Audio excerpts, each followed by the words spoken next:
it's like a old friend chatting face to face online. How many days for holiday for the new year?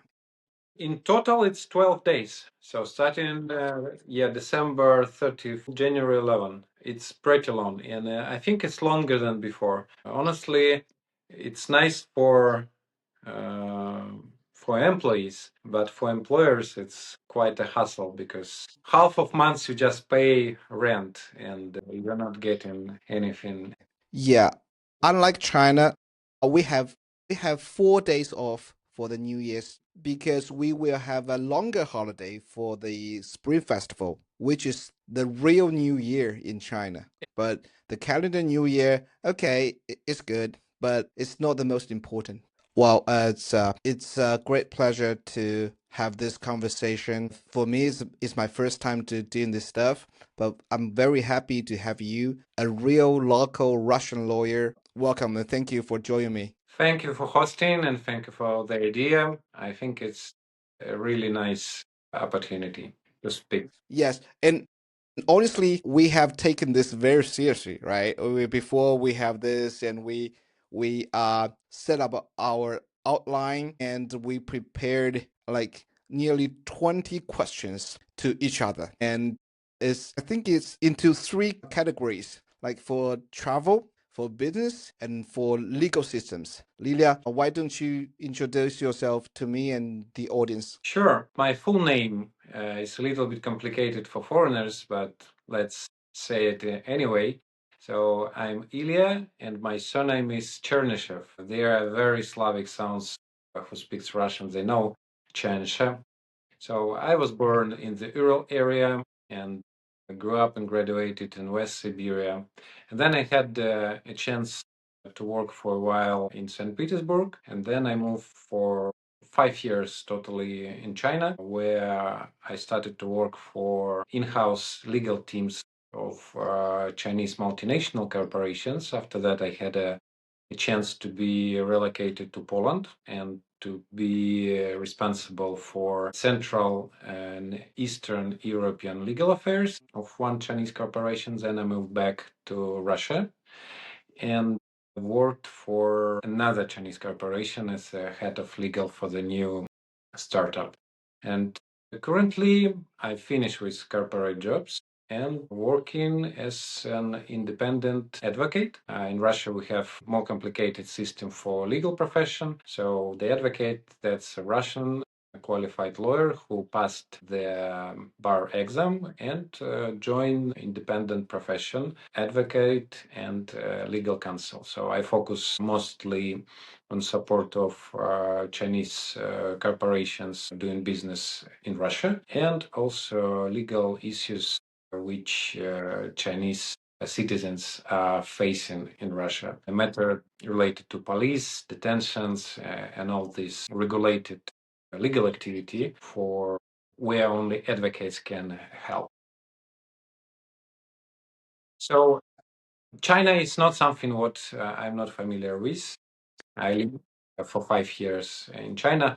Unfortunately, my Chinese not that brilliant, but I'm trying to get it back to the higher level while I was living there. Yeah, I think Ilya, you are like you are humble like the Chinese. I would like to add something. Ilya is quite popular and famous in Xiaohongshu, and you have like many followers on Xiaohongshu, right? And I noticed that you share your insights of business in Russia, law in Russia, and some guidance or experience for foreigners doing business in Russia. Yeah, I'm trying to do so. And one my friend was repeatedly telling me, you should share your photos on the cell phone show.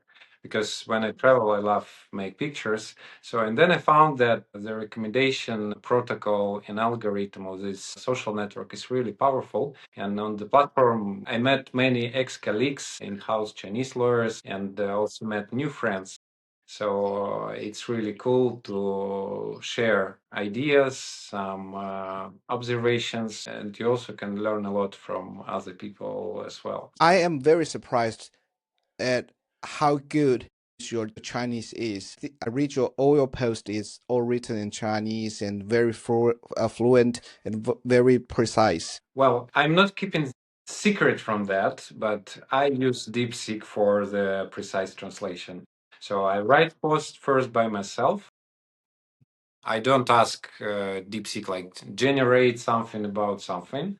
No, I write post and then I ask for precise translation. So then I check if I satisfied and changing some wording. So it's not really what I've done myself, but I would say that the language model of the DeepSeek is really fascinating. I think it's just amazing. But for original post, you should write in English. If I write the original post in Russian, the quality of translation wouldn't be that good. So English and Chinese, the languages which works really amazing. I would like to briefly introduce myself as well. So my name is Wan Li, a Chinese name. My surname is Wan, and my given name is Li. But friends call me Donovan, and I'm a Chinese lawyer. I studied in Beijing for my bachelor degree of law, and then I went to Dalian for my master degree, and I studied maritime law. And then back in 2009, I started my career in Beijing as a lawyer, and I've been a lawyer and in-house counsel. And in 2019, me and friends started a firm called Tiger Partners. We focused on dispute resolution, and we help clients from China and all over the world to solve the legal dispute before the Chinese court, or help them to recognize enforcement of the foreign court judgment and arbitration award in China. So that is basically what I do. I have prepared so many questions for you. So first category is about the travel in Russia. So I was wondering, what is the current lifestyle of ordinary people in Russia? Has it been a significant change after the Russia-Ukraine conflict? Frankly speaking, I do not feel much changes, at least in the major cities, because we have cities closer to the front line and to the border, and definitely there are changes. But in Moscow, St. Petersburg, life is pretty much same as it was before. We had some maybe a short period to get used in new ways for payments because Apple Pay stopped work and it was very popular. But the local providers develop new technologies, and some of them are actually pretty new. It's like paying by the face recognition system. I saw it a long time before in China. I don't know for what the reason. I think the QR codes are still dominating. While in Russia, the facial recognition payment way, it's getting increasingly popular. So I think that's a change. The one change and second change may be a travel destination, because before it was very easy travel to Europe, and the number of flights to the major European capitals was really huge. So now we don't have flights that direction, and visas are possible but hard to get. So if someone needs something on the west, they should fly via Serbia, Turkey, and sometime Azerbaijan. So I think that's all. The brands are mostly same, and also we have new brands from China, from Turkey. So, but in general, life is going like a normal one. That is interesting. And many Chinese are concerned, is it safe now to travel in Russia? Because as you know that Russia and China has introduced a visa-free policy, so people from both countries could travel like freely to the other country, right? So is it safe? I do not recall any incidents related to the Russia-Ukrainian conflict happened during this all years. Definitely, there might be some transportation halts, like flight delays, mostly in Moscow. In some destinations, you cannot fly by, especially Russian South.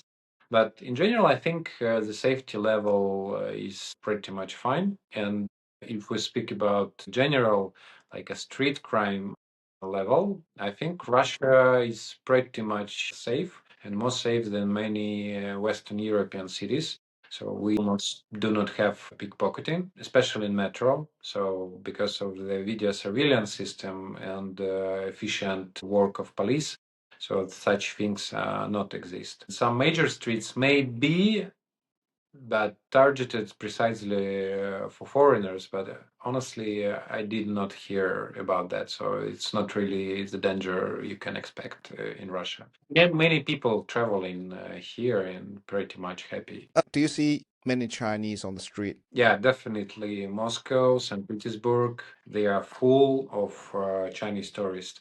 But actually, if you want to try the Russian air and to see how things are going, so you could travel not to Moscow, for example, but to cities closer to China, starting from Kazan, Yekaterinburg. They're also pretty much beautiful, and also Baikal Lake is beautiful. Maybe a little bit too hot to go in the winter, but still popular. So you can play with destinations. Russia is really huge by territories. I feel scared. Okay. So and when Chinese tourists go Russia, is language convenient? Like not many young Chinese people could speak Russian. So like is speaking English enough? I would say the Russian situation of speaking English, it's same when you're traveling in China like a foreigner. So in major touristic spots and major touristic places like hotels, you might expect someone who will speak with you in English. Going outside might be more complicated, but here is a good thing. The online translation tools nowadays solving most of the issues and troubles that you can have. So you definitely will be able to express yourself. And the Russian people in general are friendly to foreigners. So the chance that someone will help you to find the direction is really high, especially in St. Petersburg. Moscow is more busy city, so maybe it's harder to get an attention from the Moscow resident, but St. Petersburg definitely helpful area. So I don't think that the language issue would be that complicated. The complicated part may be navigation, although the public transportation is pretty efficient and easy to navigate as well. Out of curiosity, can you use Apple Maps or no? Yes, they just not very detailed in Russia. It's better to use Google. They're still fine, although their database is getting worse due to Google issues here in Russia. The best is download local maps and Yandex and to this solution. Yeah. So the local map, it's the best. What about the payment method? Like when you live in China, you could use Alipay, WeChat Pay. You don't need to take any cash or wallet. What is the situation in Russia? Well, for tourists, it's different than for locals because for locals nowadays you don't need even phone because you can pay by your face, which is really cool. For foreigners, it's a little bit more complicated. Definitely, you should have some backup cash, RMB or US dollars or euro is also fine. Also, Union Pay cards working well for the cash withdrawal, so you will not have an issue to get Russian rubles cash in airports or any other location. And many payment in any retail stores, I would say in the most, also Union Pay cards shall be accepted. Of course, yes, it depends on the policy of your own bank. I heard some banks do not support operations in Russia, but in many places you can expect paying by Union Pay and it will be accepted. And for more independent travelers, you also can open a Russian instant credit card. So, and debit card, of course, not with the credit limit, right in the airport.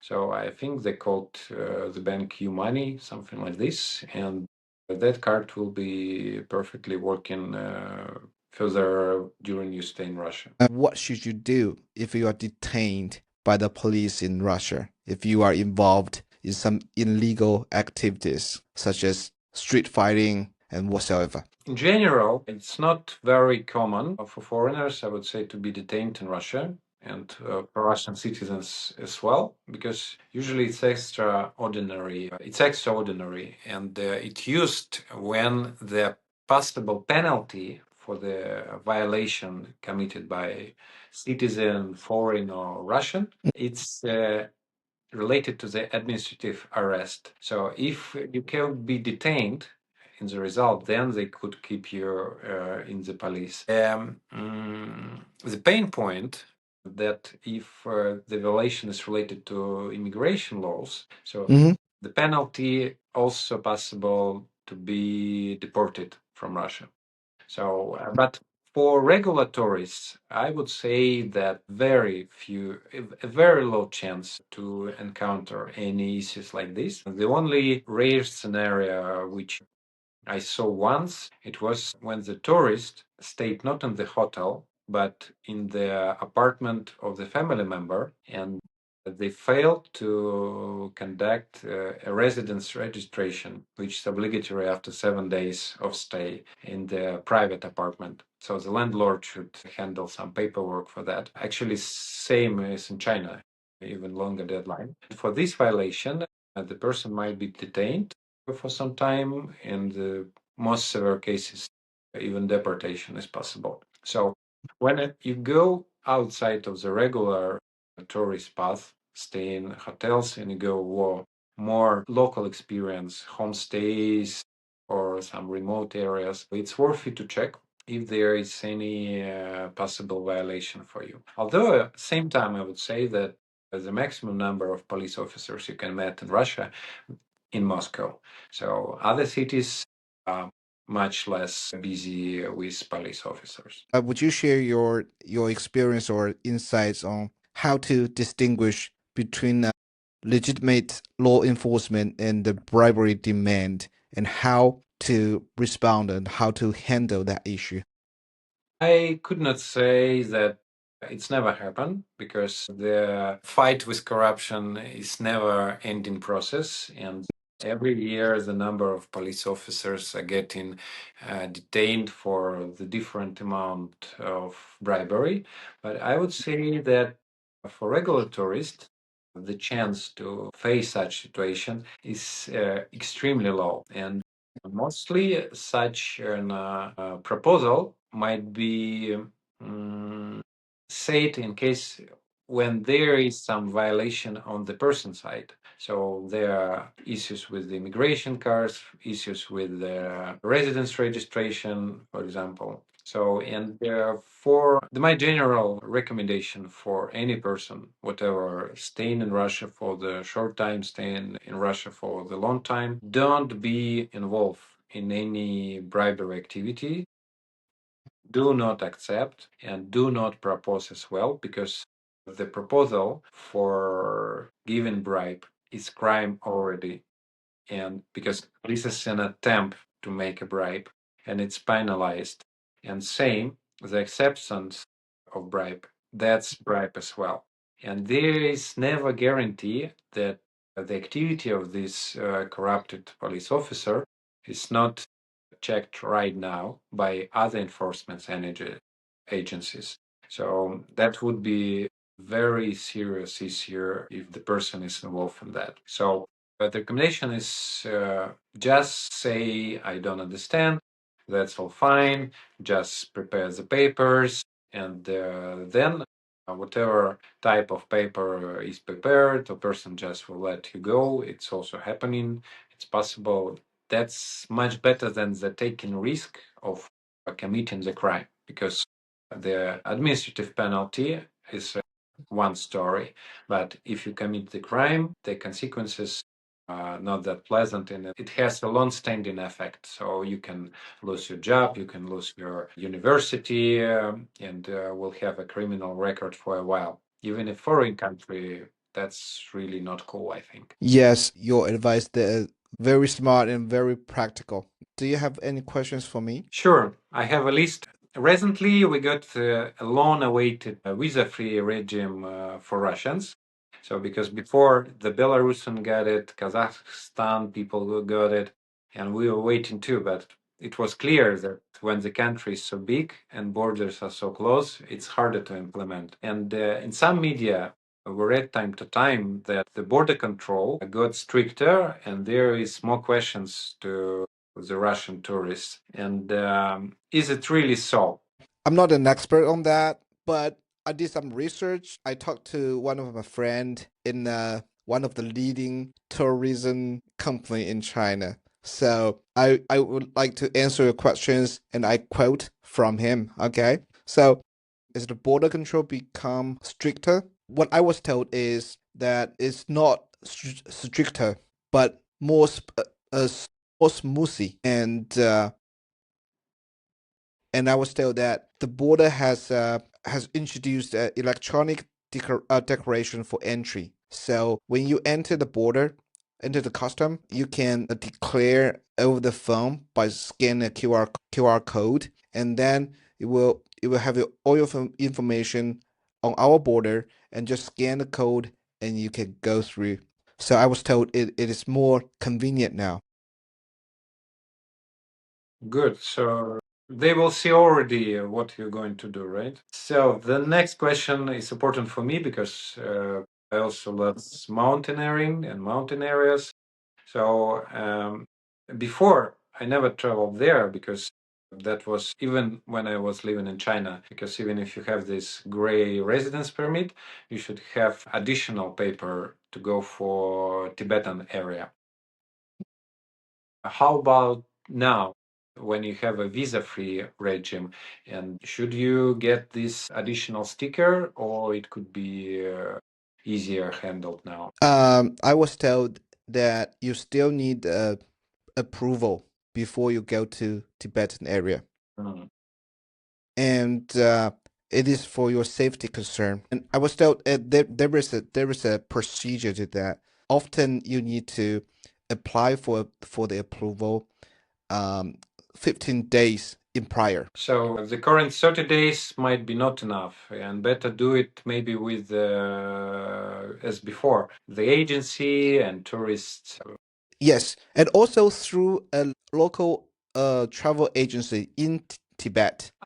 Wow, Yeah. that's cool. Because before it was only in Beijing and something like not very convenient. I was living in the south of China that Okay. time. So Yeah, good. and now, and I also did something online, and on the Taobao they can search for the agencies on Taobao as well. So you can apply uh online. Okay, Yeah, cool.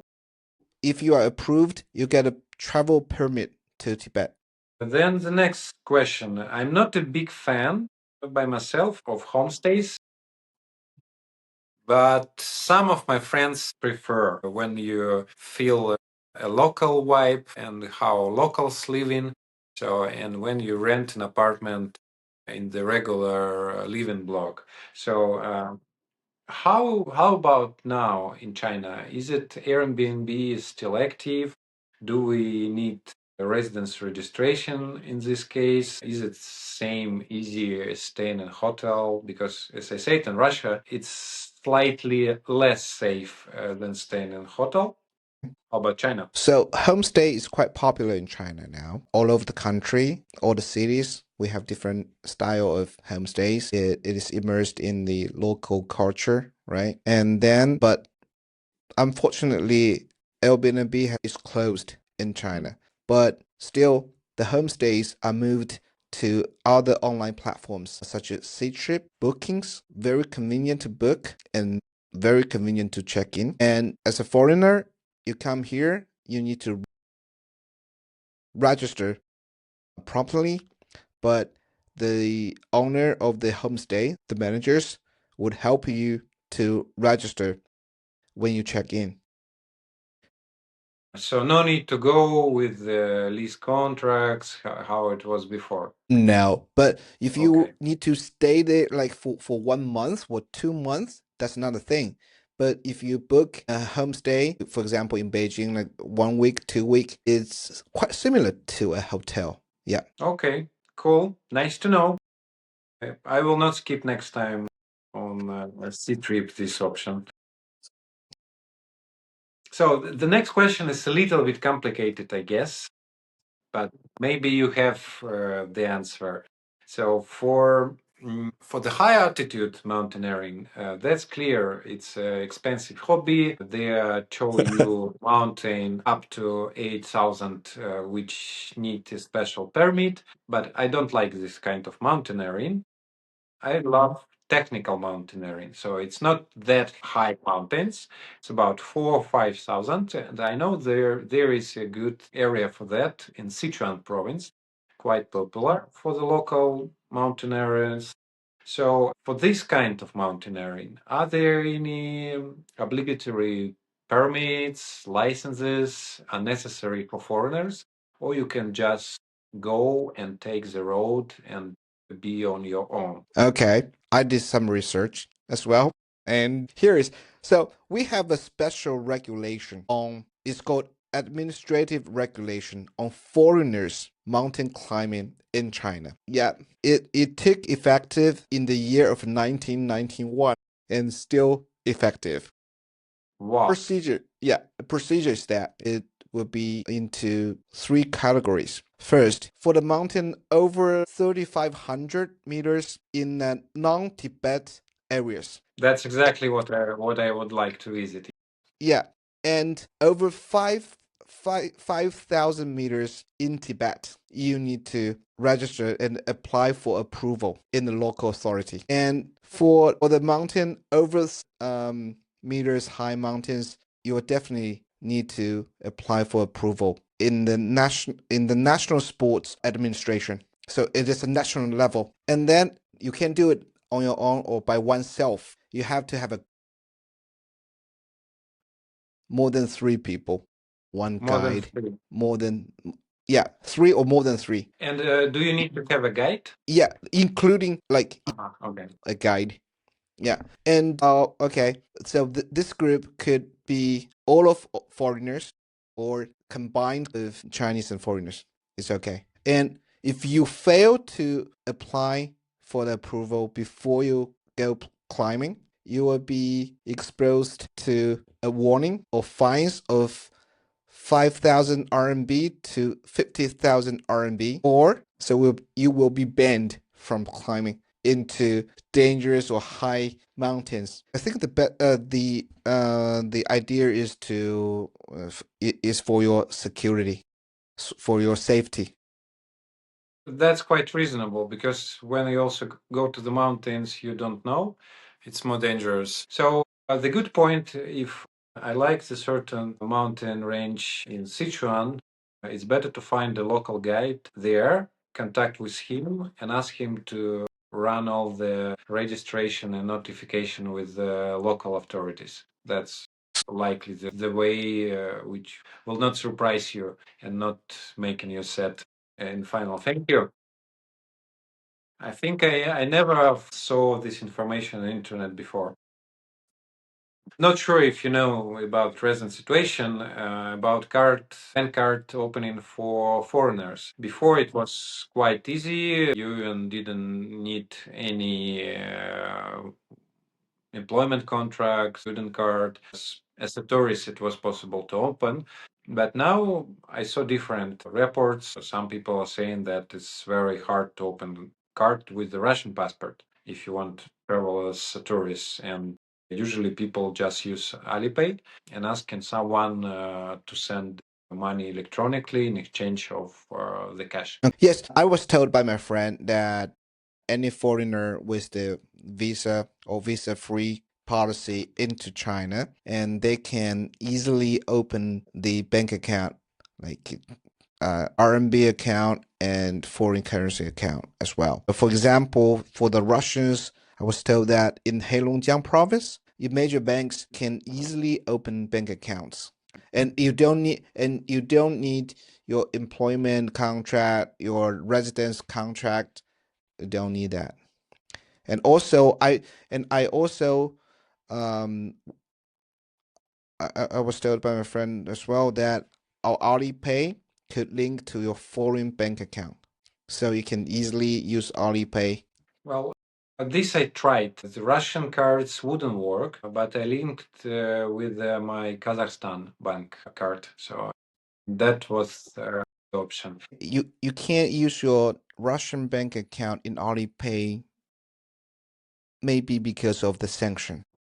Yeah, but if you can open your bank account, your own bank account in China banks, that would be good, right? Definitely.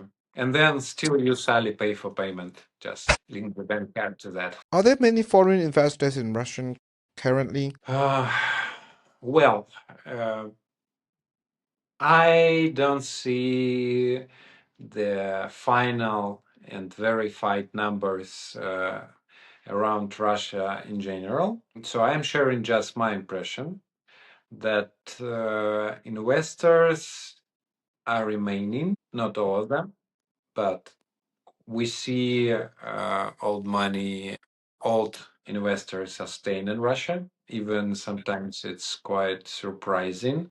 Like big French businesses, they even keep hotel brand names, which is rather rare for Western chains. And we also see new money coming as well. So I wouldn't say that there are major lack of foreign investors. So they exist. So maybe just some types of money and investors left the market, especially American, British ones, although there are also exceptions. So, for example, the tobacco companies, I don't think they have any changes in operations. So, American companies are still happy Russian people smoke. And also, some industries are not involved, are not affected, like pharmaceutical and medical equipment. So they have some complications because of the payment, but the goods are not restricted. Because of the sanctions, right? If I invest in Russia or conducting transactions with Russian entities, and how to carry out the bank settlement. Well,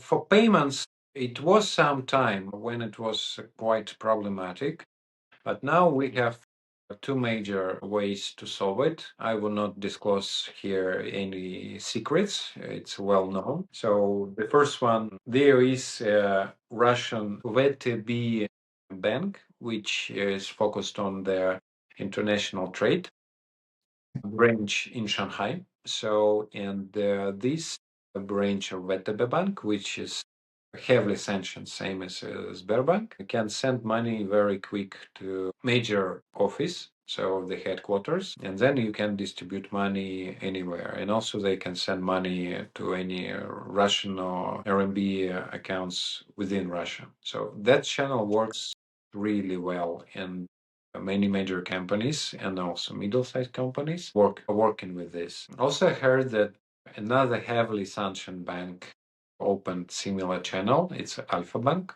They advertise it a lot, and I think they have a good level of trust in general. And also, there is a second solution. It's network of agent payments.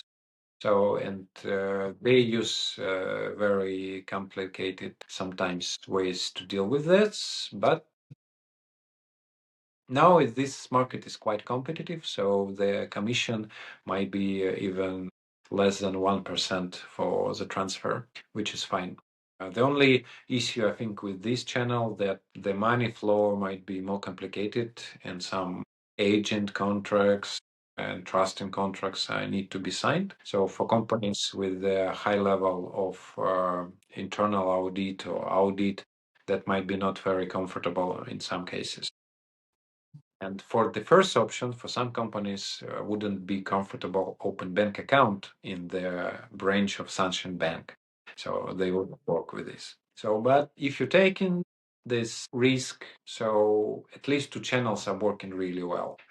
There are also some alternative solutions like cryptocurrency. Some small banks in China also working with the cross-border transfers. Usually they are closer to, they are headquartered in the provinces closer to Russia. There are several names and situation is also changing. So, but anyway, if you want to go to Russia, there are definitely solution. And the models when instead of exchange money you exchange goods, that was one of possible scenarios in the worst time. So they are not really in use. So you no need to buy gold, for example, to get it back. You no need to buy iron or wood. I don't see such scenarios on the market massively. Okay, so for the record, so can we share this part on the social media, or we might keep it a little bit low That's key? not a secret for the person who works with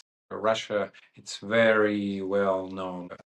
That's not really an issue, and especially for me because I'm a independent advocate. I'm not a part of any international network, and they actually all left Russia, so we don't have any British American law firms here anymore. So does Russia have a drinking culture? Like in China, old days, many of Chinese people would like to do business or talking business at the dinner table while drinking. And some of them refuse to do business with anyone who does not get drunk on the table. Is this a similar case in Russia, especially nowadays? Because we see that you drinking. That still exists. I couldn't say that this culture is over, but it's associated mostly with the older generation. So, with someone who is older than 50 and closer to 60.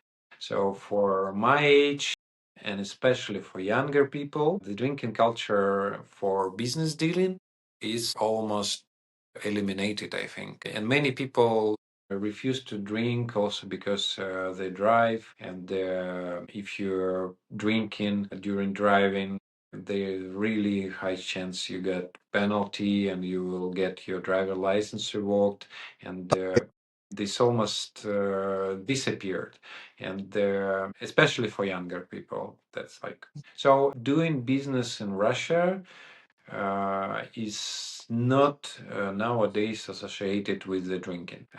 Of course, it might be as a part of entertainment program in addition to the official agenda, but there is no harm at all if you refuse to participate or if you drink very modestly and just a little bit. So nobody will make jokes on you or say that you are not trusted person, and I think we're moving, yeah, to the direction sometimes more formal. So there's company, you're employee, and you're also employee, especially when it's about interacting with the company officials. For beneficiaries and owners of business, there might be more drink and thing, but again, that's for older generation. I think it is quite similar in China now. For the younger generation, they don't treat drinking or get drunk is a way to show loyalty to your customer or your superior. That is not the case now in China as well. So Yeah, in generally drinking, I think is also might be even associated with the less trust, because if the person drinks a lot, so it means he might not that good in control himself. So, and how about working issues? so what has been your experience working and collaborating with Chinese individuals and lawyers, your Chinese colleagues? Is there any like conflicts or misunderstanding because the culture stuff? Well, that was a long journey because in total, I worked with Chinese corporations for more than 9 years. And I would say that if we speak about legal teams, I think from the very first days, I felt quite comfortable, surprisingly. I expected more culture differences. And maybe that was because I was a member of overseas legal teams, and most of my colleagues had some international background, or working abroad or study abroad. So they used communicate more with foreigners. Maybe that's why it was easier for me. But I was surprised how pressure is big in Chinese corporate life, and the legal team as well under heavy pressure, and quite often without having enough resources to cope with that. I was thinking why so, and then that's my theory that the price for a legal mistake in China is less than for price for legal mistake in Western world. So, and that's why Western companies spending much more for legal resources if you compare with the spending of Chinese corporations. So that's the statistics. You can see the structure of expenses. That's all. And Russia is actually closer to China side here. The Russian companies do not spend much on legal. So, and yes, I mean, if compare with the revenue, so like statistically, and when you have such a pressure, you really need to be well organized and understand what you're doing. So I was studying it from my colleagues, and when you are facing the same pressure together, so it's building team very quickly. So I think I keep good connection with all my colleagues. I work closely for all this year in three companies. So no surprise, because it's not really an easy job. It's very challenging. But for other teams, I would say sometimes I had culture issues, different understanding. And I had situation when the conflicts were provoked as well, and when the legal was blamed for the delay of something.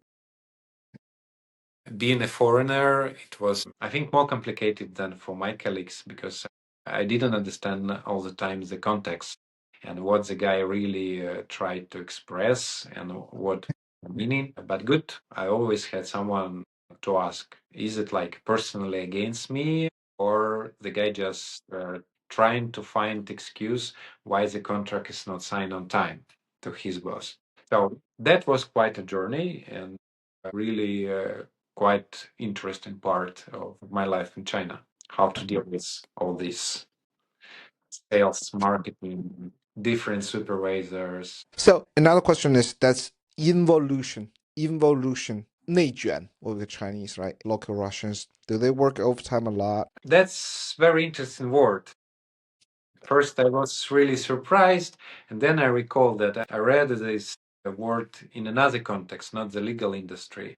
So, and then I realized that most of my connections were in-house counsels, not Chinese law firms, because the service scope of myself was outside of China. So, and then I collected the impression, asked some guys who moved to law firms, and then realized how huge the competition in China. And I would say that in Russia, the involution is maybe in place just for some small industries like top elite M&A transactions, where there are many nice professional guys with a limited number of orders, or maybe some top criminal cases when there is some top people and few cases and many nice criminal lawyers. But in general, I wouldn't say that there is a general industry condition in Russia.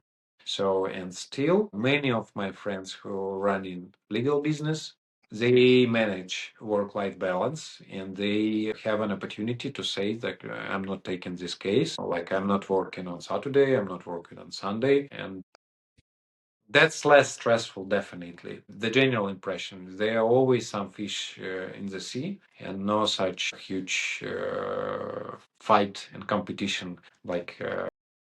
Yeah, I mean the sentence that I don't work on Sundays is the last word on the list, right? So we have so much competition in China. in all industries, especially in the big cities like Beijing and Shanghai, and some other cities that the competition is not so much, and and people there tend to enjoy their lives. They have a very good work-life balance. But in Beijing, especially in our legal industry, that we have so much competition. People like have those innovation very much. As lawyers, we may find our own ways to break through, right? Innovation. I think there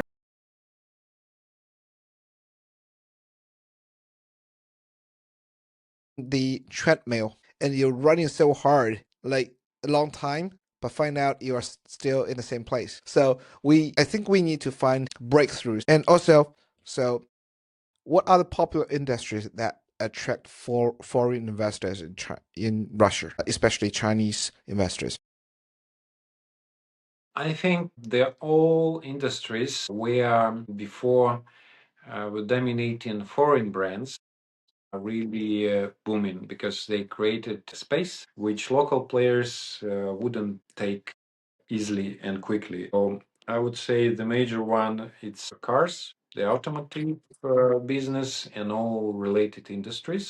So of course, not all brands and not all companies are successful, but in general, that's a huge move. And many business ventures and people from these industries who used work before for Western brands, they moved to Chinese companies and Chinese business. That's a very significant part of the China investment in Russia. So they all kind of machinery. I think the construction, the industrial equipment, that's quite popular, and a huge number of Chinese companies coming or trading remotely with their via agents. It's pretty much big, and that's rather new if compared with us. What like do you have Chinese brand cars in Russia? What is the About most popular? the most popular, I think, the Honsi for the premium. Honsi is doing pretty much well. So for the business class taxi, they are quite common. Cherry, less famous in China, I think, well present in Russia. It's a Great Wall. You have this, and smaller brands like Hoton, even forgot the name. BY. Surprisingly, no. I think they keep the risk and develop more Western European market in the United States. So different brands, less famous, but there are a number of them for sure. So in recent years, China's car industry is rocketing, especially the EV cars. So we have many new brands going into the Europe and going to is well even Germany and goes to the United States. So we are competing with Tesla and other cars. So, in your opinion, for the foreign companies, businesses, individuals, what their easiest and the most efficient way to check the Chinese counterparty? Why I'm asking because nowadays most of the websites they either block foreign IP, like the most famous Tian Yuan Cha. At least it was Tian Yuan Cha, like something like this. I think they were the first one, at least in my understanding, and they block overseas IP addresses so you cannot use them, or they have a complicated captcha with Chinese characters, like the official, the credit information system from Russia. You can access it, but they have only Chinese interface and Chinese captcha. I use it with no troubles, but it's not suitable for regular foreign company. So how to check? Nowadays, everything goes online, and in many countries, you can run background check basics easily, Russia included. So, how to deal with China with this regard? Yeah, I mean, to the best of my knowledge, the websites, the public resources I use only have Chinese interface, and so it is not friendly to those who do not understand or speak Chinese. In this regard, the foreign clients or Russian clients could go to you or me, the lawyers, we get Tian Cha and Chi Cha Cha. And I know that they ban the IPs overseas, but you can use VPNs, right? And also that is the commercial entities. Those resources are from the private entities, and also the government authorities have their own resources available to the public, including the National Enterprise Credit Information Publicity System, which covers the basic information of the company, when it started, the shareholders, what is fined by the authorities, and whether they have their litigations and whether their assets has been frozen, and the basic informations. And besides this, the People's Bank of China could issue the credit report upon the request of the company, like your Chinese business partner. They will issue the credit report. It will show the financial status of that company, including whether they have the financial loans, and whether in breach of any financial contract. So that is more than Chichacha or Tiancha. That's quite insightful. I never heard about this way of due diligence of a Chinese company. Yeah. So sometimes when we are dealing with a Chinese counterparty, we will check the background and do some research. And if I'm not secured, we often ask them to get a report from the People's Bank. Um, so with that report, I will say how healthy is this company financially. So Thank you. that is a tip. Yeah. What is your impression? Is it less now foreign professionals in China, expats? And is it also so for legal professionals? Personally, I met very few, but I lived latest city in Hangzhou, and Hangzhou wasn't very expat busy city like Shanghai. So, but still, I had colleague from Greece in the legal team, and we are two foreigners at least. Yeah. From my own expression, we have a V shape in the numbers of foreign experts. So before COVID, there is so many legal professionals in China. My friends, my colleagues, my lawyer friends, or even my American football team. And uh, at the beginning of the pandemic, so it drops very rapidly, and then in 2023 or 2024, it goes up, but not to the level before the COVID. However, according to the statistics of China, they say that there are less people, but high quality. We have more A-level foreign professionals right now in China. So they will say, okay, we are keep opening to the world, and we welcome more people to come back. Yeah. And about the legal professionals, you see it drops dramatically. There are several numbers I can share with you. Many the representative office of foreign law firms are closed in recent years. So for example, in the year of 2024, there were at least 12 rep offices of foreign law firms closed. In 2025, at least 8 closed.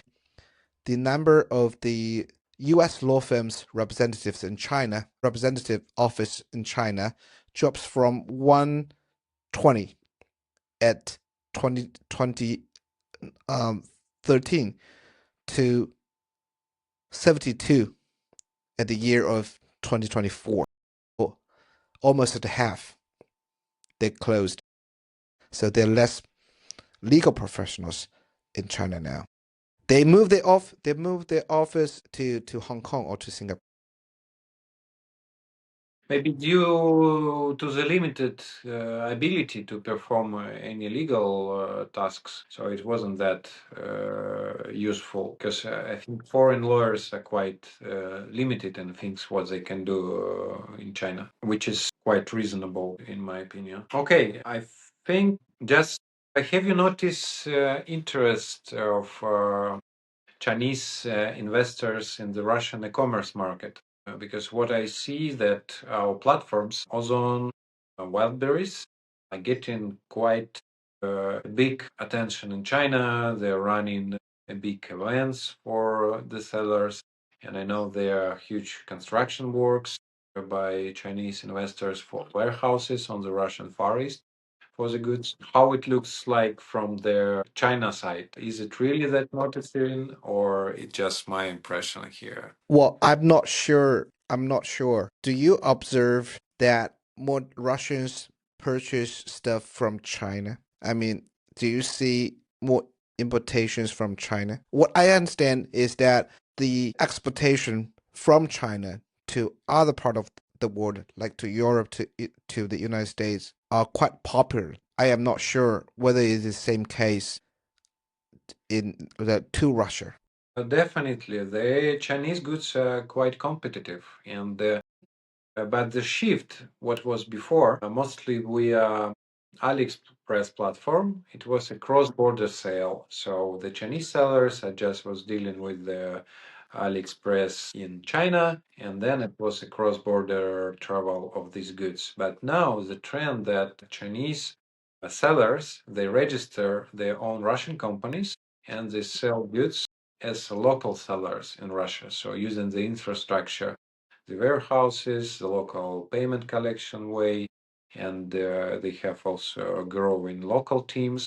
So it's changing the narrative. For example, imagine if the Shane or Temu, which are quite successful in the US market, will open for selling American companies and make sales like American local companies. So, and that's what I see on the Russian market. They are doing it using Russian platforms, not the AliExpress. If you'll see the signs for this, that's, in my opinion, quite interesting move because in this way, smaller Chinese companies are getting interested in the foreign subsidiaries.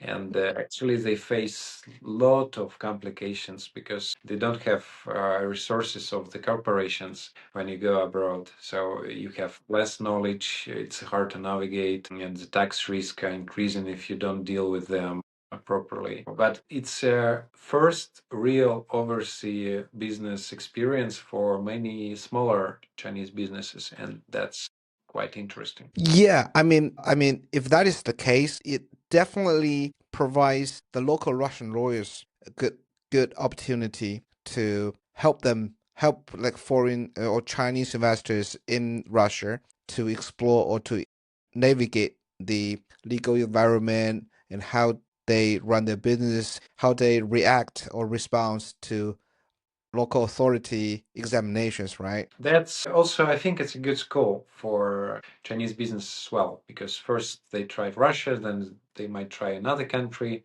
and that's quite interesting. That's how it's happened for many big corporations, because Russian market was often the first one, because it's easier to deal with, it's closer to China, so you no need to travel far like into United States, and the cost is less. So for Please introduce some common and important legal risks for doing business in China. As you mentioned, that many investors, many businessmen are like from China are now in Russia. Would you like to like introduce some commonly faced legal risks? Yeah, it's hard to choose specific because the presence of Chinese business in Russia is wide in different sectors, but still, I would say that the risk number one, it's a tax risk. It's not a direct legal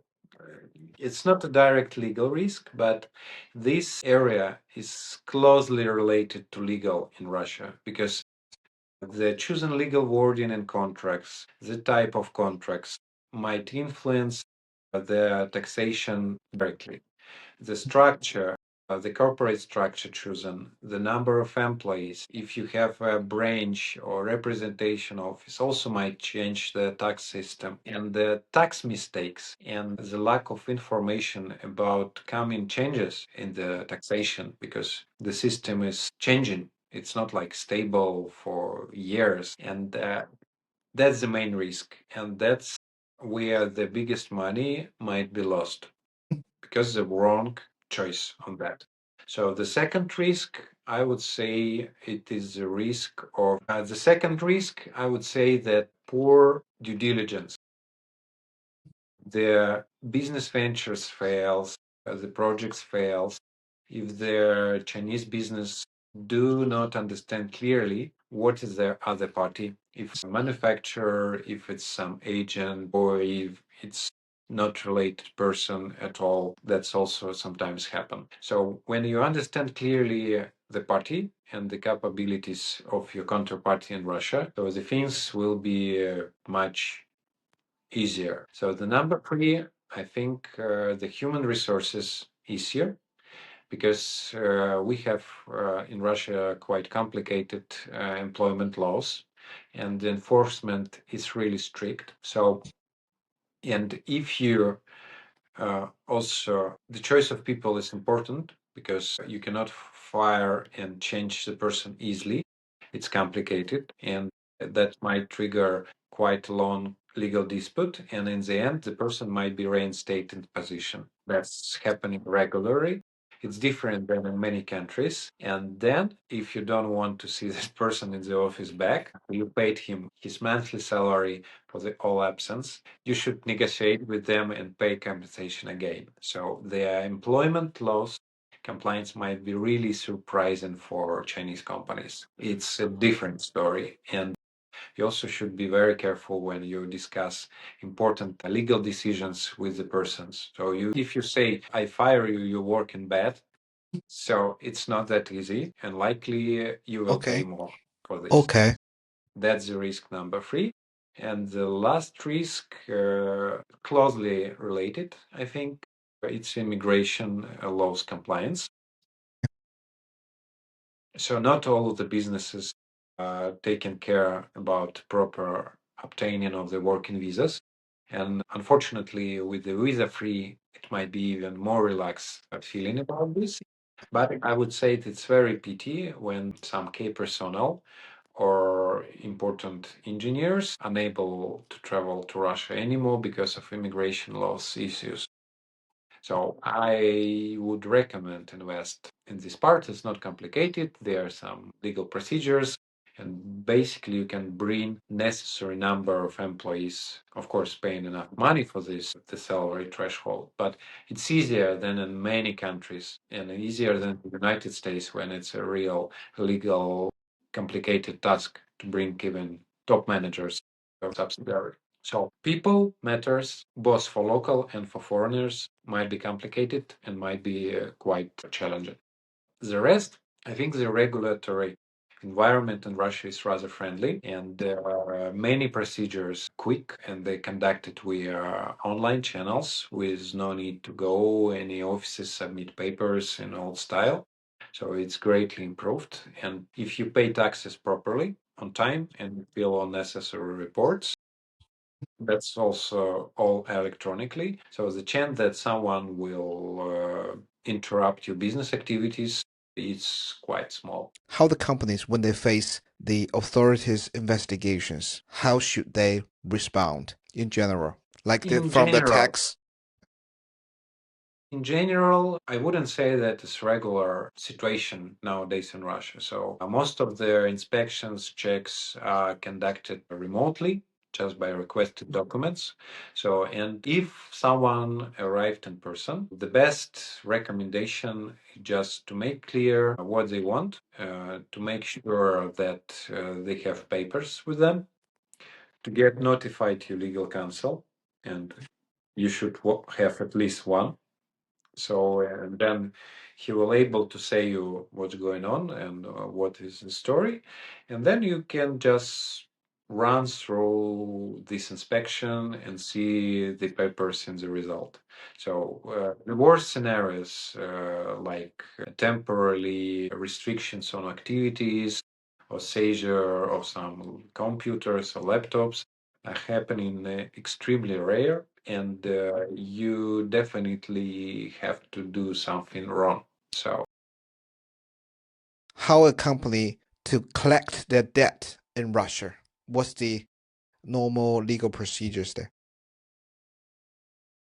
well, I would say that the normal part of the giving someone money if it's just about loan or giving someone credit. So when you send goods with the post payment, usually companies are monitoring the status of their debtors. So it's not like the insolvency situation happened surprisingly. We have a lot of databases like Tian Yuan Cha, which allows you to see the financial statements and if other companies are going to the court against your debtor.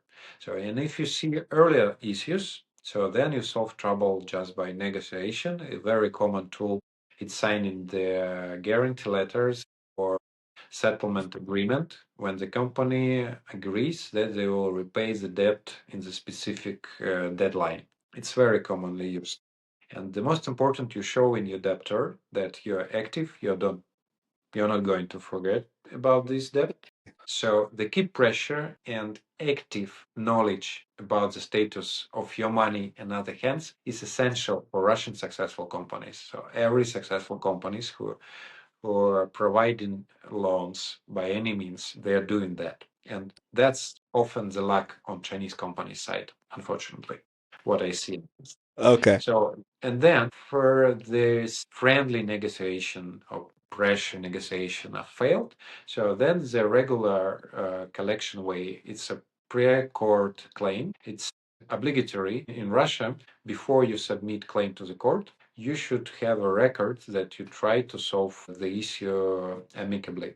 Even if formality, but you should have a claim you sent. So usually we don't use a lawyer's letter like in Chinese companies doing. So it's mostly signed by the director of Russian companies or commercial director of Russian companies, where clearly state the amount of debt, the penalty for the delay happened already, and a reminder that if it goes to the court, that will be additional interest and government fees. So, like extended story, long time ago we had government fees increased for the court application. So, in many cases, it's also reasonable to pay it voluntary. So, after this letter sent, then the most common way is go to the arbitration courts, they called, but that's just the name. It's not an arbitration institution like for New York Convention. It's a government court. So it's a government courts which are in charge of commercial cases where businesses are suing each other. But So it, but the name is arbitration court, right? yes, and this is sometimes confusing Chinese counterparty because they think that is arbitration in the arbitration means. But that's a government court, and the judges are appointed by the court, and the litigation is only in Russian, and there is no confidentiality, and all the court cases are listed online on the special website, and you even can read the full court ruling in the end. That's very important source of business intelligence actually and court practice as well. So, and this is a government court, and this is a rather high level of courts because in the region there is only one court dealing with such cases. So, for example, in Moscow there is only one court, the Moscow City Arbitration Court, and for example, Kazan region, the Tatarstan Republic, they have only one court in charge of it. It's like if in Guangdong province, there would be just one court dealing with all commercial cases. Okay. Well, that's impressive, I should say. So, and you go to this court. Mostly the court determined by the seat of the defender, but it might be changed by the agreement of the party in the contract. The arbitration for commercial local cases is rather a rare story. So few companies choosing this, and mostly the reason is confidentiality because for arbitration it works same as any international arbitration. So it means there is an arbitrator appointed by the party or by the secretary of arbitration institution, and in general if you're okay with the arbitration ruling, you just pay the money and nobody knows that it happened. And it's very hard to challenge it because arbitration award is the final one. So for government courts, what is the regular way for the enforcement? There are also a second level courts, the appeal instance, and also in theory you can go to the third level for additional money.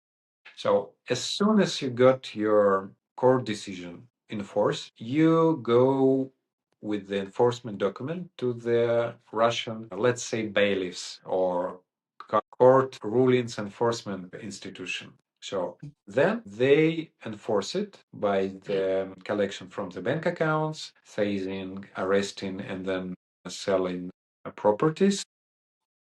And in some cases, they even come to the office, which rare happen for legal entities anyway.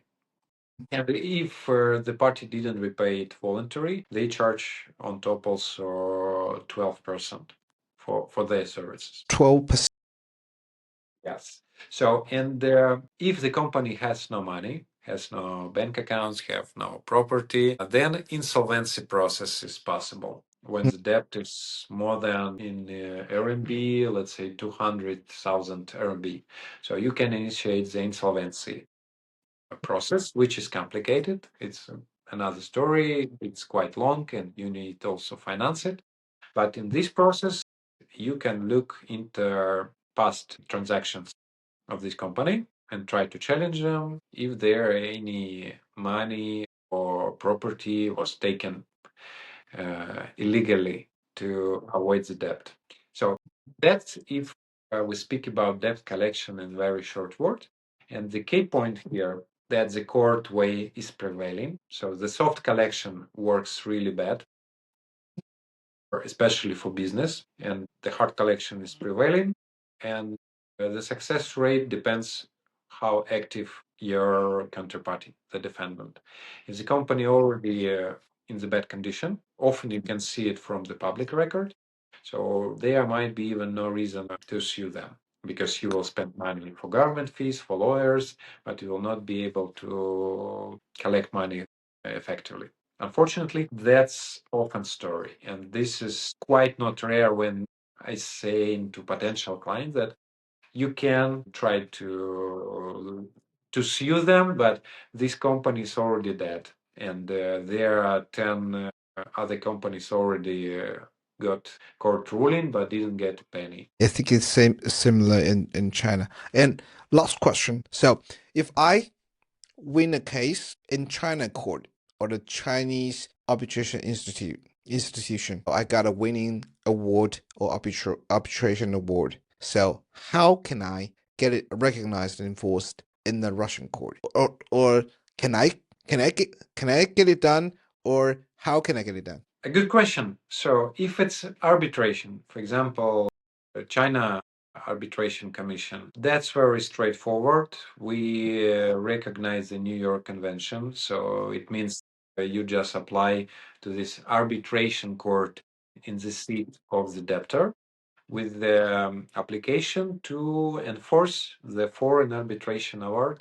And the hearing of this case is not really complicated. So the court mostly check the validity of the arbitration agreement, arbitration clause, if their fundamental principles of the arbitration met. So like a proper notification, opportunity to make an objection, and if the ruling itself has no any fundamental contradictions with the Russian public order. So, for example, if there is arbitration based on the sanction ruling, for example, so then this award might be not recognized, and the party got refusal and issuing this enforcement document for this arbitration award. But for normal commercial cases, usually it's not really risky and complicated part. Mostly Chinese arbitration centers, very professional, so the documents they processed and provided to the party are fine and they are accepted by the court. So the situation when their government Chinese court ruling need to be recognized in Russia is more complicated. Why? Just because we don't have international treaty on this regard, so there is no automatic recognition. But on the basis of mutual relationship between countries, Chinese courts awards are recognized in Russian courts, and there are court practice when such court rulings, again, when the basics are met, like notifications, fair treatment of both parties. So there are a number of the court ruling which are recognized in Russia.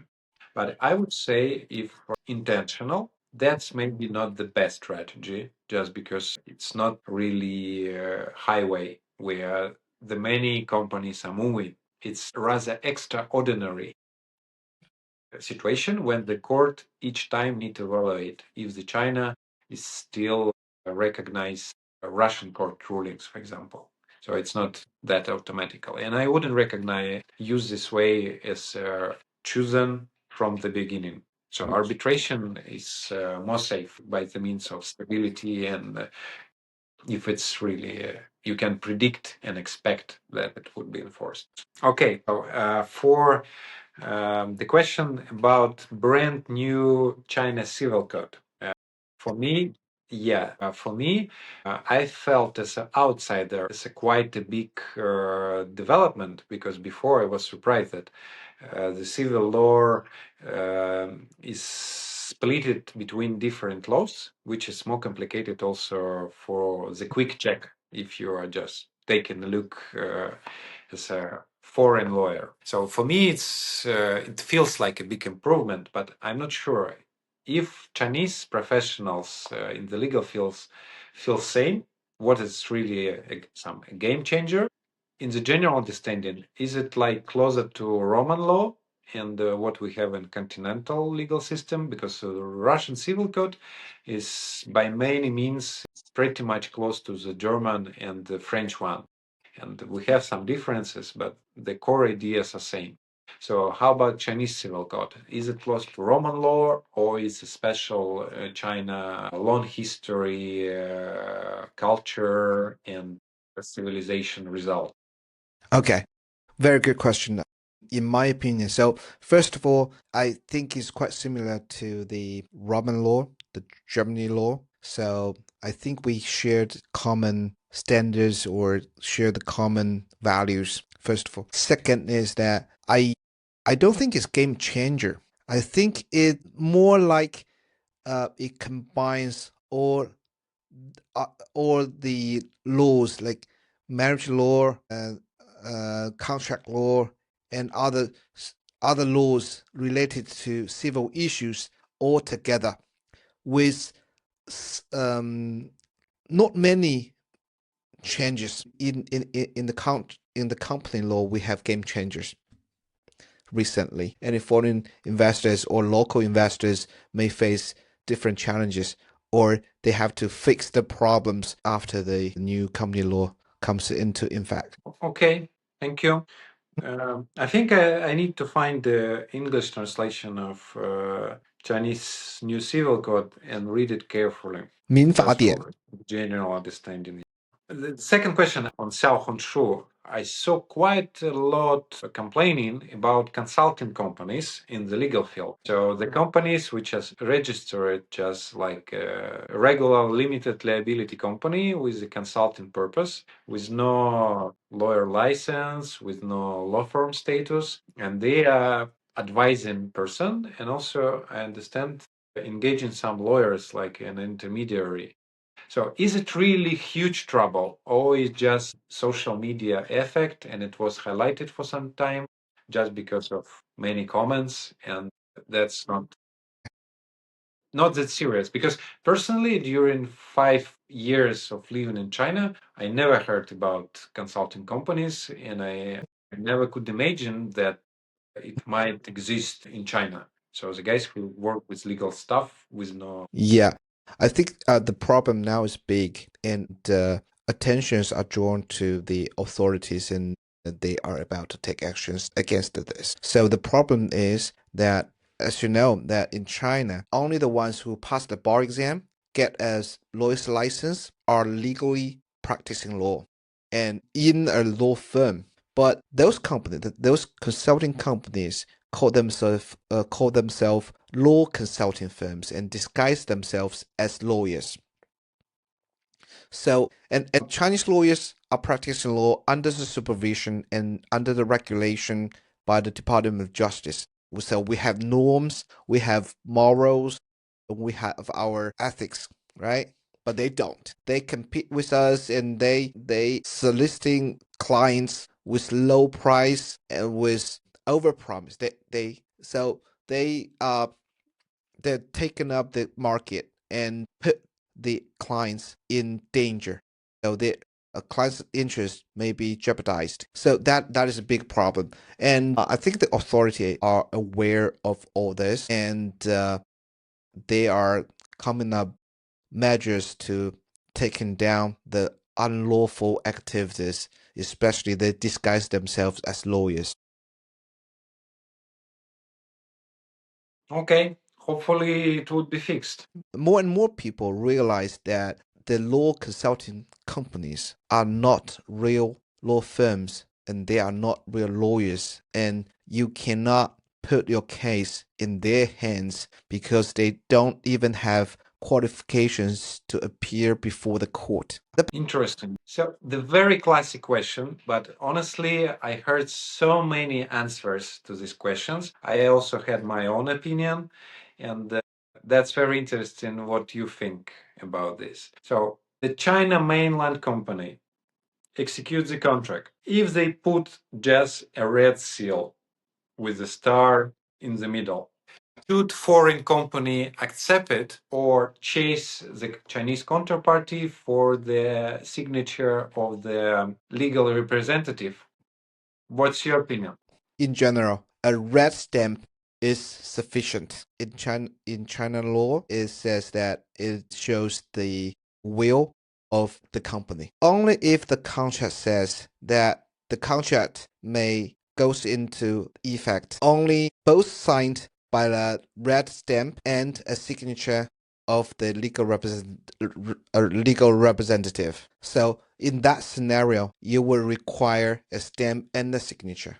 But other than that, a red stamp is sufficient. So the next question, what is the benefit for in-house lawyer in China to pass their national legal exam? Will it change the capabilities of this person?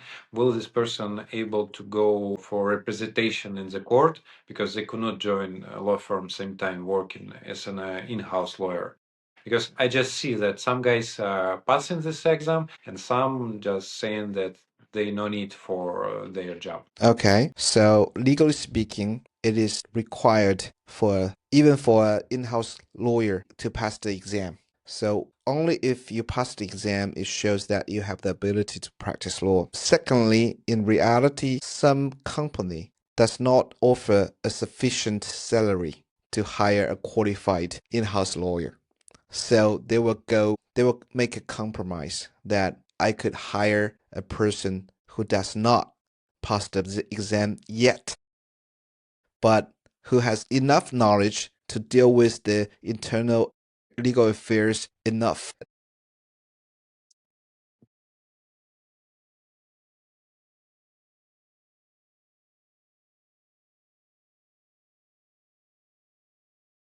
However, some people, like if they fail once or twice, they themselves can make a compromise. I cannot go to the law firm, so I go to the company as a compromise and then prepare for the exam. So it is essential for a legal professional to pass the exam. In your opinion, for the Russian counterparty, if the breach of the contract is more likely could happen on the Chinese supplier side, so for example, failure to supply goods or failure to provide maintenance for equipment. So, what is more reasonable and cost effective to choose Chinese local courts as a way for dispute settlement or international arbitration institution like China International Arbitration Commission or Hong Kong Commission, maybe? Okay, so That is a very good question. If, like, in this scenario, that the defaulting party is likely the China side, I would recommend two options. First, if the dispute amount is below 3 million RMB, I would suggest to go for the local court. If your dispute amount is below some level, your cost for an arbitration is comparatively high, then go to court. So that's what I recommend if your dispute amount is below 3 million RMB. 3 million RMB. Okay, cool. That's very simple to remember, and I think quite insightful. Secondly, if we go arbitration, it could be quick and efficient and quite justable.